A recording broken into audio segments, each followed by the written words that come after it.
In this video, we're going to see our second scheme for delegating quantum computation, and it's based on a beautiful idea, really one of these things that could only exist in quantum information. And it's the idea of measurement-based quantum computation. And the idea is that it's possible to implement any circuit, any quantum circuit, using only single qubit measurements on a fixed universal state. And that's kind of crazy. Any circuit that you want to implement, there's a fixed universal state you can use, and you're just going to measure the qubits of this state one by one until at the end of the day you'll have the result of your computation. Okay, how does this work? So first, what's the state? There's different states you could use, but one of them that turns out to work well for our purposes is called the brickwork state. And you can draw it using a picture like this one. What does the picture represent? Each of the circles is a qubit, and each of these qubits is initialized in the plus state. So this is a plus here, this is a plus, this is a plus. When you start off, these are just a tensor product of plus states. And now every time you see a line, this is a control Z operation, controlled on the first qubit applied to the second. So for instance, this line here, that's a control Z, where the control is the first, like this. Also the vertical lines, this line is a control Z controlled on the first, Z applied on the second. Each of those lines is a control Z.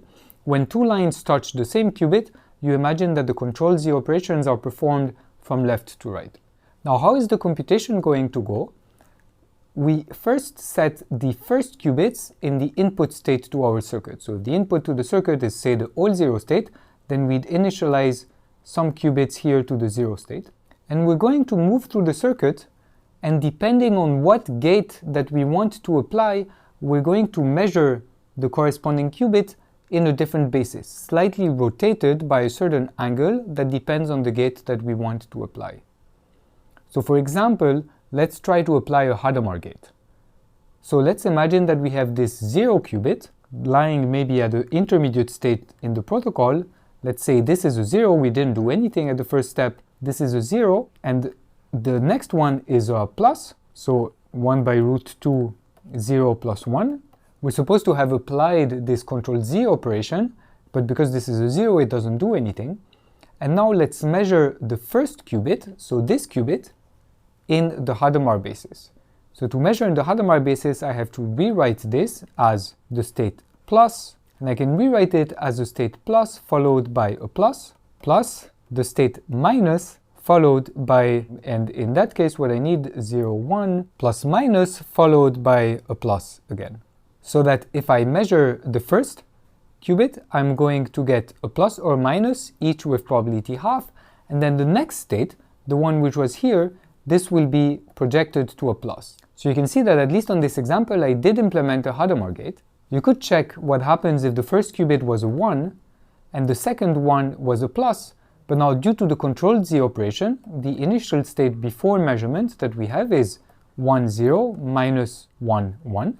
And again, I can rewrite this as, sorry, I forgot my normalization here. I can rewrite it as 1 by root 2 times, and in this case what we'll get is a plus on the first qubit, followed by a minus on the second qubit, minus a minus on the first qubit, followed again by a minus on the second qubit. Which means that, same thing, when we measure the first qubit, we obtain a plus or a minus, each with probability half, but then the second qubit is projected into the minus state, which it should because I started with a 1 and wanted to apply the Hadamard. So you can check that in fact any single qubit rotation you can implement in this way just by choosing a different basis in which to measure the qubit here. It'll apply the rotation and your qubit will be transferred to the next one here. So this way you can do single qubit computations, and the vertical lines, these are used to implement 2 qubit gates, such as the CNOT gate. And in this way, you can perform gate by gate your computation going through the brickwork state until the end, where you simply read off the output qubit. So that's a wonderful idea, and you can see immediately how it would be useful for delegating computation. Indeed, here the only thing that's needed in terms of what do you need to do that's different based on a different circuit is these measurement angles. And that's classical information. So you could imagine that the prover holds the whole brickwork state, And the verifier simply guides the prover through the computation by telling the prover, well, measure this qubit in that basis, tell me what the outcome is. Depending on the outcome, then there might be a little correction that you need to perform, and then you'll tell the prover again, well, this qubit, measure it in that basis. And this way, make your way through the whole state. Now there's a problem with this, is that, first of all, it's not blind, because you have to tell the prover what bases it's supposed to measure in. And second, it's not verifiable, because the prover could do whatever it wants. So we have to fix these two ideas, and then we'll have a scheme for delegated computation. So here's the idea for the protocol. The idea for the protocol is to start off not quite in the brickwork state, but in the state where instead of initializing all the qubits to pluses, we initialize them to rotated states by a certain added phase here, theta xy, that is chosen at random from a certain set of phases. The way we'll choose them is that theta xy will be chosen as 0, pi over 7, 2 pi over 8, pi over 8, 2 pi over 8, 7 pi over 8. So we'll choose a random theta for each qubit in that basis, and the verifier himself will create these single qubit states and send them to the prover. So now, as in the previous scheme we saw, we again need single qubit capabilities for the verifier, who sends some kind of encoded form of the brickwork state in this way to the prover. Now the prover stores all the qubits and prepares the brickwork by performing the operations that are missing, which is these control Z's that are as in the grid diagram that we were seeing in the previous slide. Now the protocol can start, and the way it will go is that at each qubit, the verifier is going to tell the prover which basis it's supposed to measure in, except that instead of telling it the right basis, so for instance, the Hadamard basis in case I wanted to apply a Hadamard gate, I will randomize this basis, so flip it, rotate it by a random angle, and keep these random angles in memory together with these angles theta as some kind of update rule that's telling me how much I've modified my state compared to what it should be as I'm progressing through the protocol. So this is a very similar idea as the way the quantum one-time pad was used in the delegated computation protocol that we saw a couple videos ago. So instead of telling which basis we really want to measure, we hide this basis using a variant of the one-time pad adapted to the situation, and we tell the prover. The prover performs the measurement, reports an outcome. Depending on that outcome, we update our data, so these angles theta and the angles that we're going to choose for the next gates, we update those, and then we continue the interaction qubit by qubit until we receive from the prover the measurement outcome that corresponds to the output qubit of the circuit. We correct this depending on the information that we've kept aside, and that gives us the outcome of the computation. Okay, let's check the properties of this scheme. So we want it to be correct.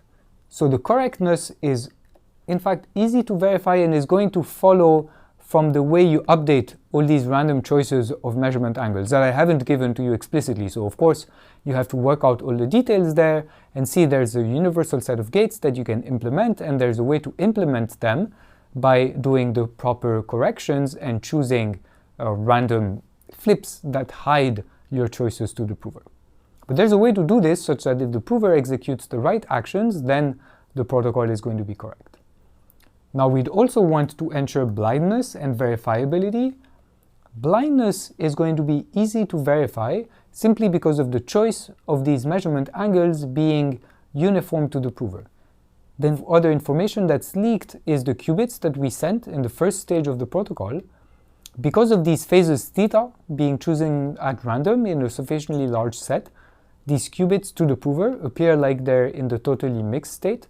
So again, there's no information there. The only information that's leaked is the number of qubits.